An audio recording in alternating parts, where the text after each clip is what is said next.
2 Samuel chapter 15. And it came to pass after this that Absalom prepared him chariots and horses and 50 men to run before him. And Absalom rose up early and stood beside the way of the gate. And it was so that when any man that had a controversy came to the king for judgment, then Absalom called unto him and said, Of what city art thou? And he said, Thy servant is of one tribe of the tribes of Israel. And Absalom said unto him, See, thy matters are good and right, but there is no man deputed of the king to hear thee.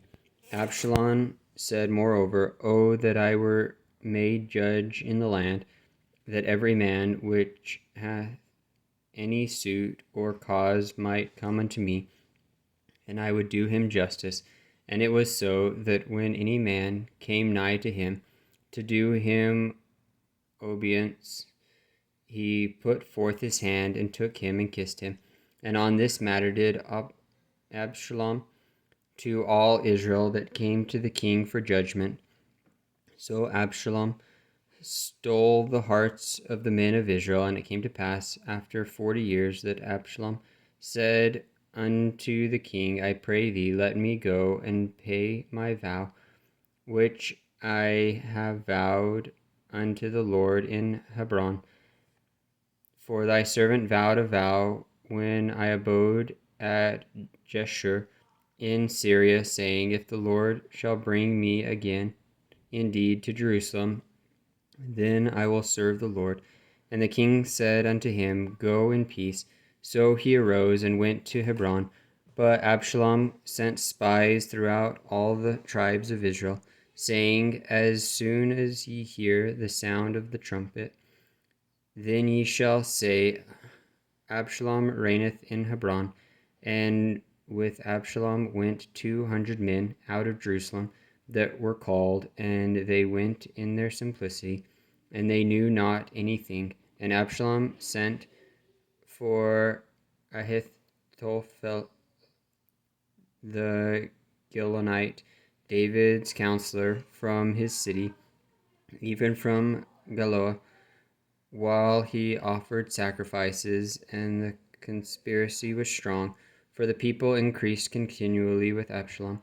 And there came a messenger to David, saying, The hearts of the men of Israel are after Absalom. And David said unto all his servants that were with him at Jerusalem, Arise, and let us flee, for we shall not else escape from Absalom.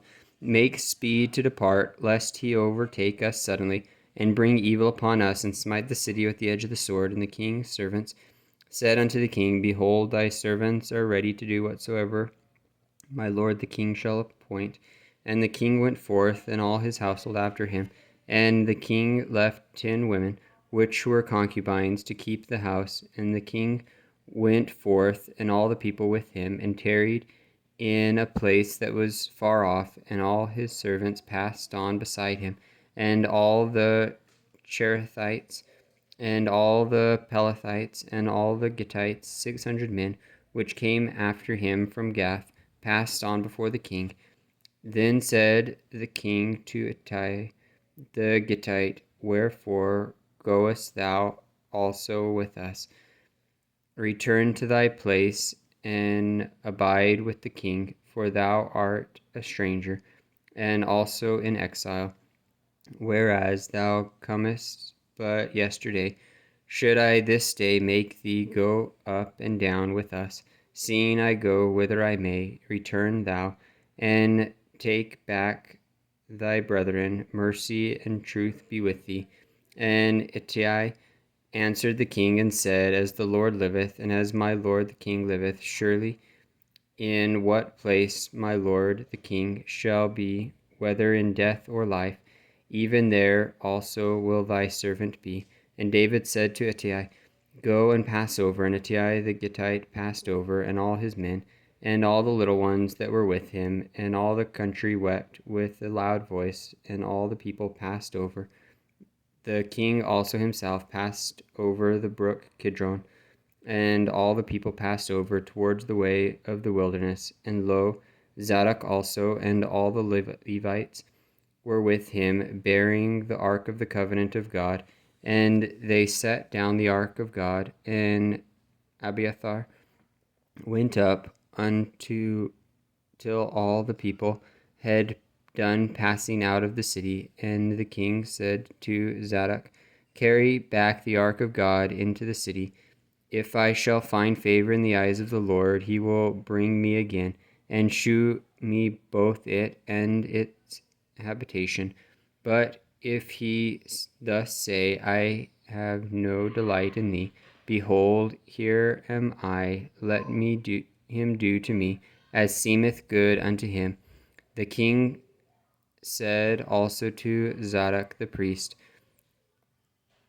art not thou a seer? Return into the city in peace, and your 2 sons with thee, Amahazah thy son, and Jonathan the son of Abiathar. See, I will tarry in the plain of the wilderness until there come word from you to certify me. Zadok therefore and Abiathar carried the ark of God again to Jerusalem, and they tarried there. And David went up by the ascent of Mount Olivet and wept as he went up, and had his head covered. And he went barefoot, and all the people that were with him covered every man his head. And they went up, weeping as they went up. And one told David, saying, Ahithophel is among the conspirators with Absalom. And David said, O Lord, I pray thee, turn the counsel of Ahithophel into foolishness. And it came to pass that when David was come to the top of the mount where he worshipped God, behold, Hushai the Archite came to meet him with his coat rent and earth upon his head, unto whom David said, if thou passest on with me, then thou shalt be a burden unto me. But if thou return to the city, and say unto Absalom, I will be thy servant, O king, as I have been thy father's servant hitherto, so will I now also be thy servant. Then mayest thou for me defeat the counsel of Ahithophel. And hast thou not there with thee Zadok and Abiathar the priests? Therefore it shall be that what thing soever thou shalt hear out of the king's house, thou shalt tell it to Zadok and Abiathar the priests. Behold, they have there with them their 2 sons, Ahimaaz Zadok's son, and Jonathan Abiathar's son, and by them ye shall send unto me everything that ye can hear. So Hushai, David's friend, came into the city, and Absalom came into Jerusalem.